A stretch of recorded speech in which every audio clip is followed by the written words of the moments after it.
5월 9일 오늘의 말씀은 사도행전 4장 32절에서 5장 11절입니다.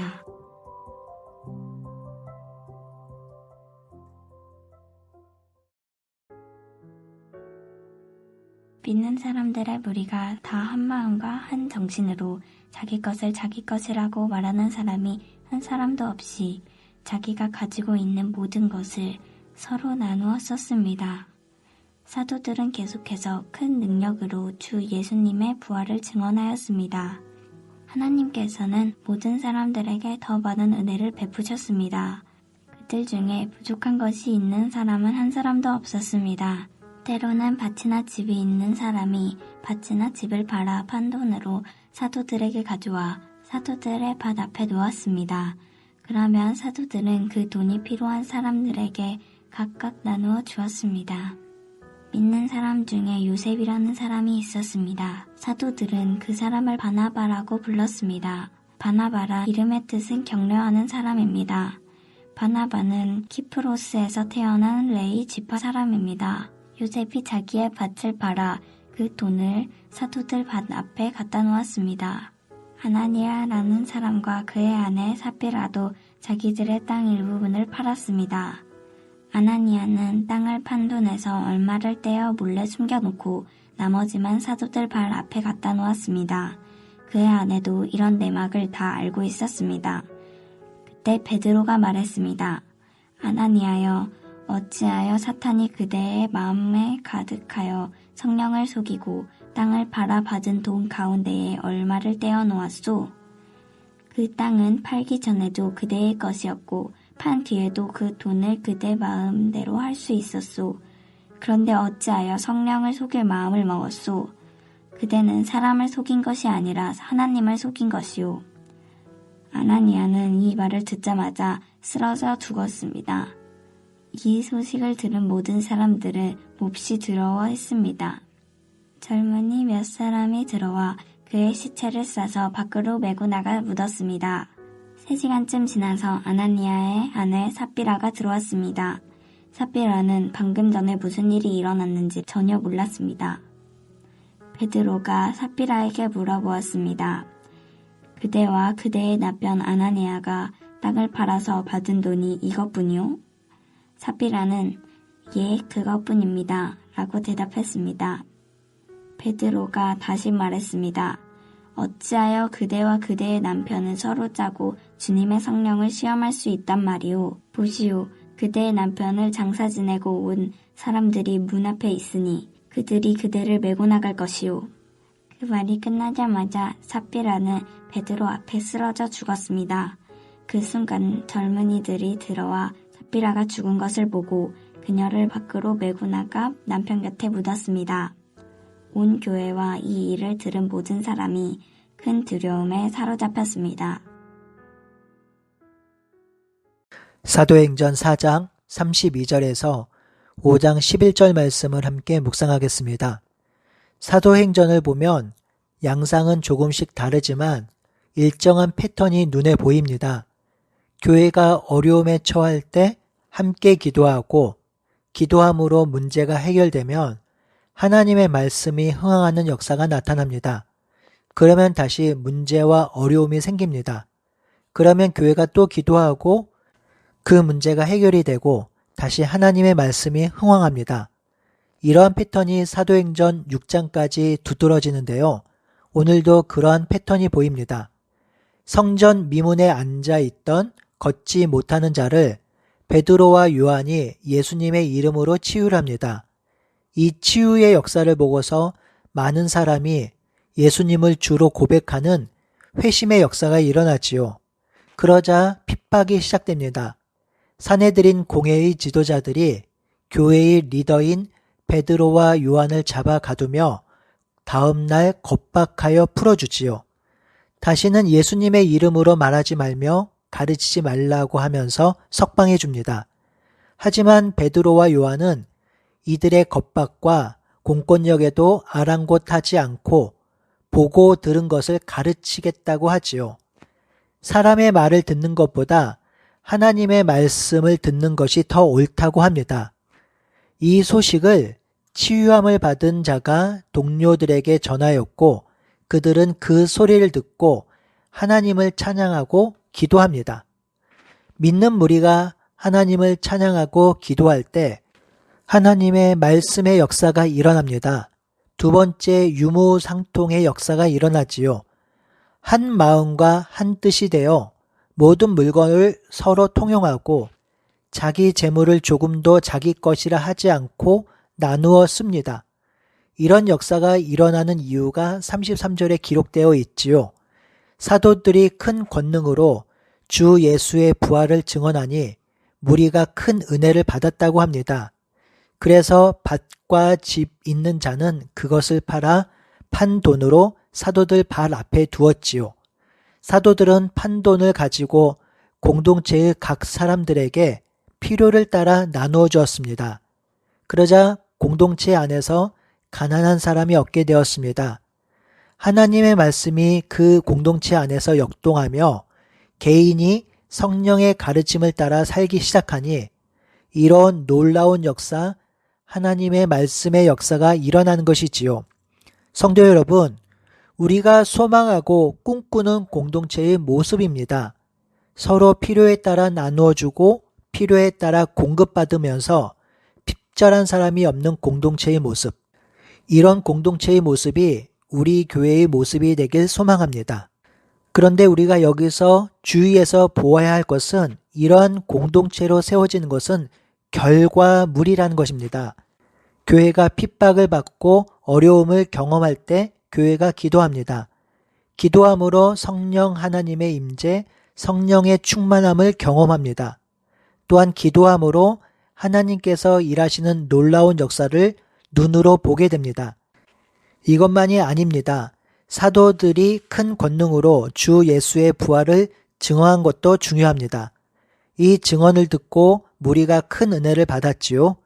즉 하나님의 말씀 복음을 듣고 무리가 큰 은혜를 받았고 은혜가 너무 놀라워서 자신의 것을 하나님께 드린 것입니다.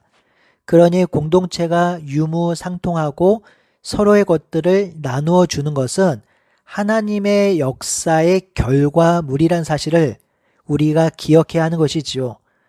이러한 공동체의 삶의 방식, 존재 양식은 인간이 이렇게 살자고 해서 또는 만들자고 해서 되는 일이 아닙니다. 성령 하나님의 역사, 그리고 하나님의 말씀, 그리스도의 부활 증거, 그리고 성도들이 기도할 때 가능한 일이라는 것입니다. 그럴 때 성도를 사랑하는 마음이 생기는 것이며 그 사랑하는 마음을 실천하는 행위가 바로 자기가 가진 것을 나누고 밭과 집을 팔아서 핍절한 사람들과 나누어 쓰는 것이지요. 성도 여러분, 성경에서 나오는 행함, 행위는요, 대부분 어떠한 형태로든지 하나님의 사랑을 경험하고 그 사랑이 흘러 넘칠 때 나오는 것입니다. 누가 윽박지르고 그렇게 하라고 강요하고 시켜서 한 일들이 아닙니다. 기도함으로 성령의 충만함을 받고 말씀을 들을 때, 그래서 예수께서 베푸신 은혜와 사랑을 경험할 때 나오는 순종이란 사실을 우리가 꼭 기억해야 합니다.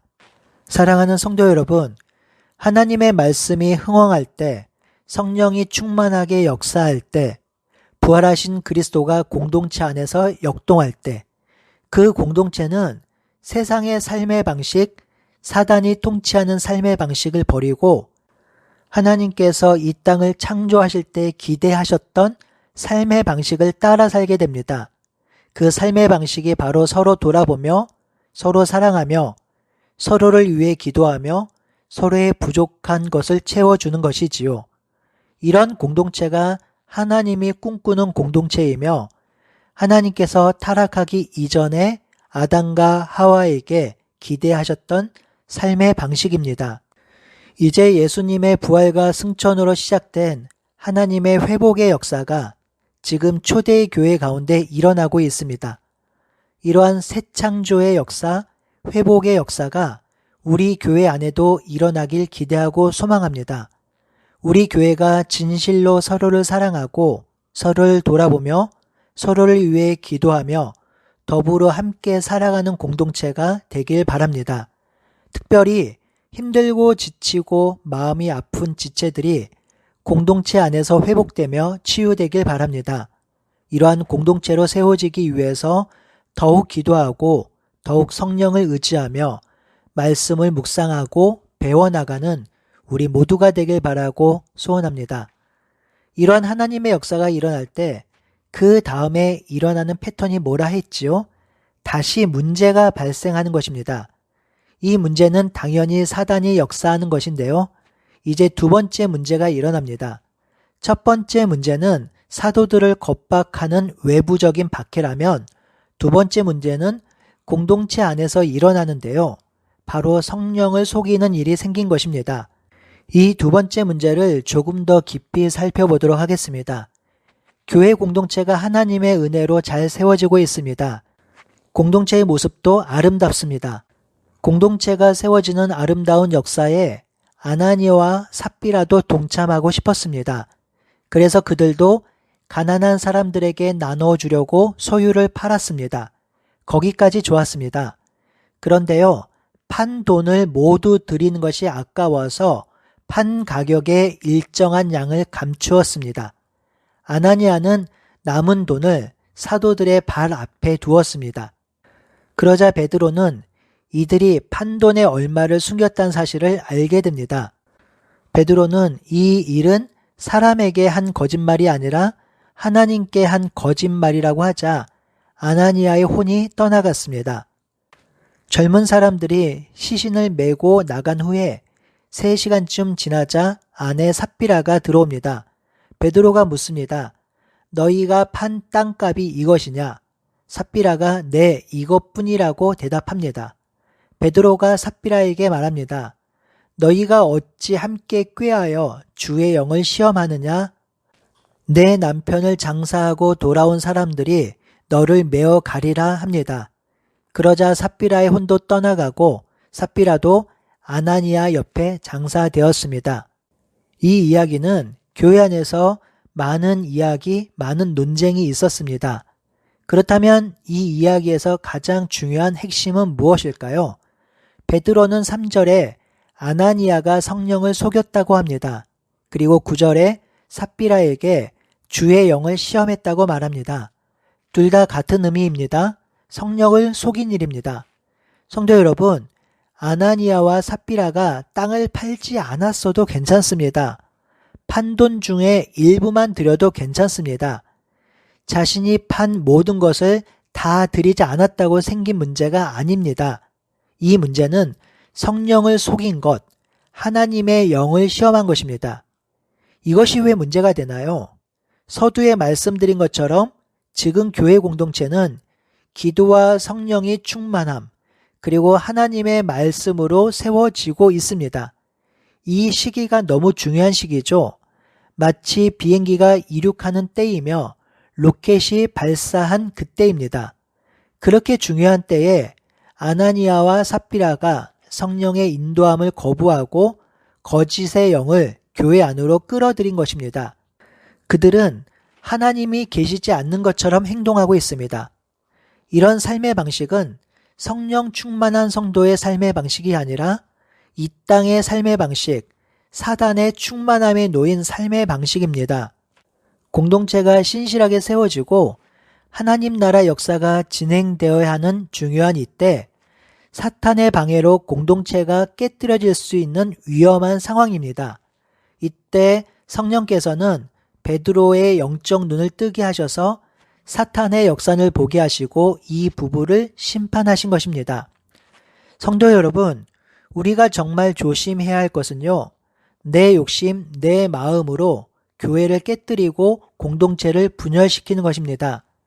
이러한 행동은 교회를 하나 되게 하신 성령을 무시하는 행동입니다.